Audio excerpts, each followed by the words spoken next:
Yo! Welcome to my studio. So today I'm setting up a new creative space.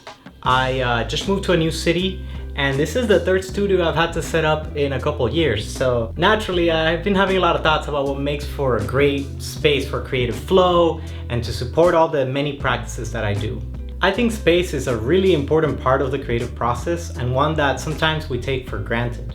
So in this video, I want to have a conversation about what I do to maximize for my own personal self-expression and to create a space where I feel comfortable to explore ideas and try things.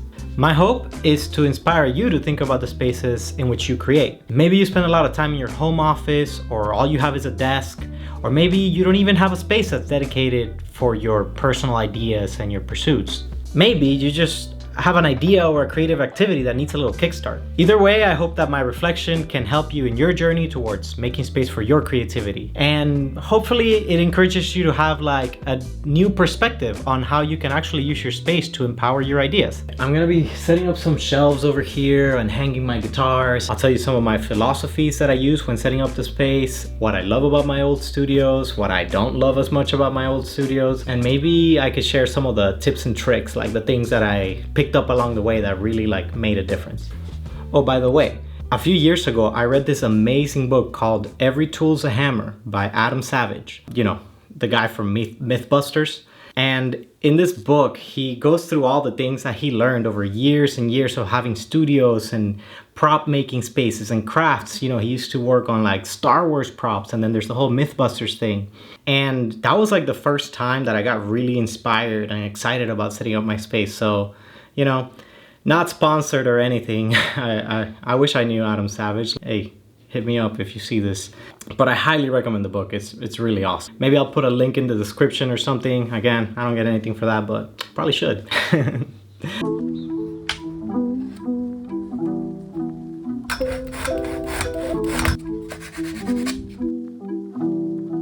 All right, so let's talk about philosophy.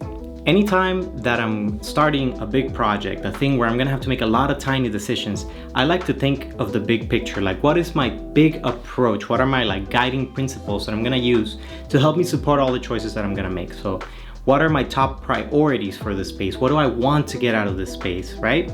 And then secondarily, and this is the really tricky one, the introspective part, is what are my big hang-ups to getting what I want out of that space? So for me, I want the space to be supportive of all my various little things, my crazy brain. When I'm jumping between ideas and stuff, I'm drawing, and then I want to paint, and then I want to make music. I want the space to be able to support that. The big hang-ups though are what stops me from creating. For me, I've kind of identified over the years 3 major things that are really what I struggle with. 1, I am extremely sensitive to the environment around me. So if the place is messy and things don't have a home and I can't figure out where things are, I can't even think. That's the big thing. The second thing is I have a really hard time getting focused and an even harder time staying focused. When I'm creating, if I'm disrupted, if I'm drawing and I'm looking at the window and a squirrel runs by, I might end up writing a poem about the squirrels and the trees. So I have to be really careful with that aspect of myself. And then thirdly, and sort of relatedly, I have a tenuous relationship with time. When I'm creating, it's kind of like time stops. I'm in a little bubble where I'm in a different time space. I'm thinking in many different scales. I need to make sure that I have a space where there aren't clocks on the wall, but I can get a sense of the time passing. So windows, the sun moving around, that really helps. Coming at you from the future, but before we continue with the setup, let me show you some of my other studios. Boom, first spot. I used to live in a tiny little studio with no rooms. This was tucked into a little alcove. This was a really tight space. I didn't have any room. I was crammed into that little corner. When my partner would come home from work, we'd be hanging out in the same space, but at least I had that little outcropping, so that's something. I give this one 2 out of 5. Ugh. Next. Check this out. This is not a studio, this is a desk. For what it's worth, I was working on a video game, so as you can see, no music instruments. Really, my life was just this little tiny corner, but I did have the inspiration and everything did have a home. I was surrounded by the things that I cared about, but my life was very much computer heavy and I did not like this part of my studio experience. 1 out of 5. Let's go to the next one. All right. this is where it starts to get interesting. So at some point, I started living in a garage, actually half of the garage. We built a sliding wall. On the other side was my studio. This studio taught me so many things. I really started to figure a lot of things out. This was also where I lived. So that couch right there turned into my sleeping setup at night. But one of the coolest things about this spot is I started to figure out the concept of having separate walls. So I have my music wall out there on the back, and then I got my sort of digital wall here on the left, and an inspiration wall. So I started to really embrace like getting surrounded by all the things that I love. This system on the wall here is called the French cleat system. My buddy taught me how to build them. And it has become a staple of my studio since, because you can kind of hang things on the walls and move them around with very minimal setup, and it's just fantastic. Maybe I'll make a video about that in the future. Let me know if you would be interested in that. But wow, this was also pretty small. Great on the privacy because I had a whole wall and I lived in a garage. Not so great on the time passing thing and the window situation. Those windows are actually really small. But everything did start to have a home, like the things are visually arranged in a way that I'm surrounded by them, so hey, 3 out of 5 for this one. 3.5, I would say 4, because for that time, this was great. One of my best studios. All right, last studio I had before I moved into this one.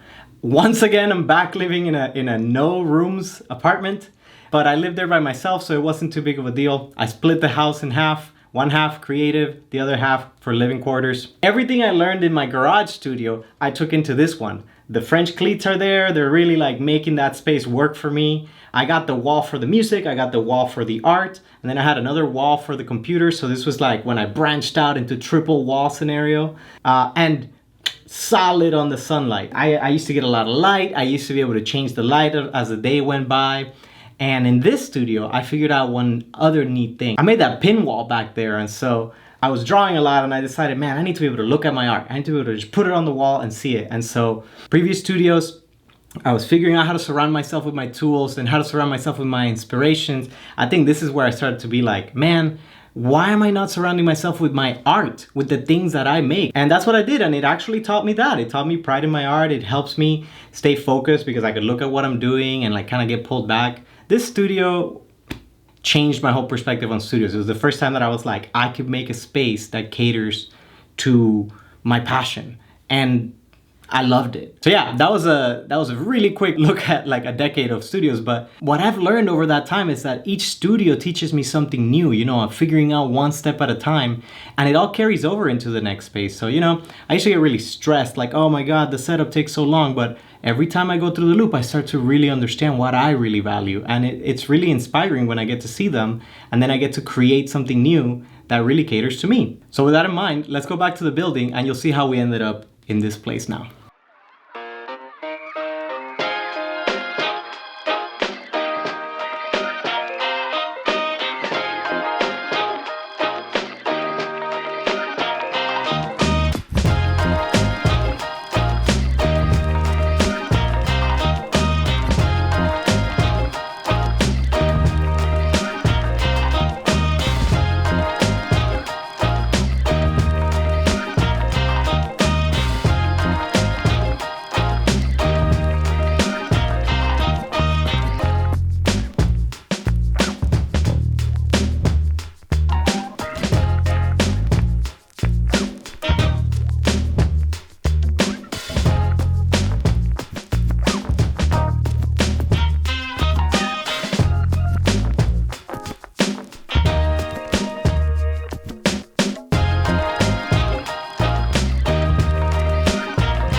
Almost done. We're done with the hard part, which was installing the French cleat system with my shelves. Now, my favorite part. We get to find everything at home.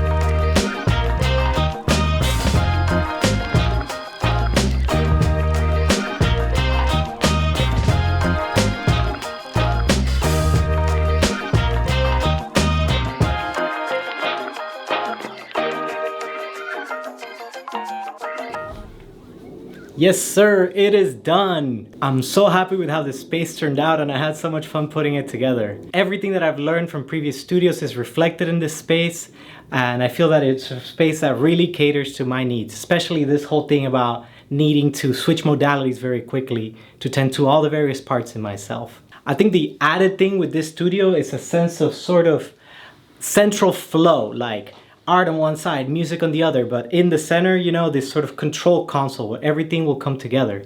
I feel like I'm in like a little spaceship, a little bubble for my imagination where I can go on all these different adventures, put the art together, and hopefully share it with you. Again, although this video is drawing from my own personal experience, I would love for it to motivate you to introspect about the kinds of spaces that you want to create so that you can bring out the ideas that you want to see into the world. So if you enjoyed this exploration and you want to go on more art adventures with me, please drop a like on the video, subscribe on the channel, share with your friends, you know, it would go a long way. And let me know in the comments if anything that I shared resonates with you, or if you got any cool tips that you want to share with me so that I could incorporate them. As always, stay real, stay inspired, and I'll see you on the next video. All right, ciao.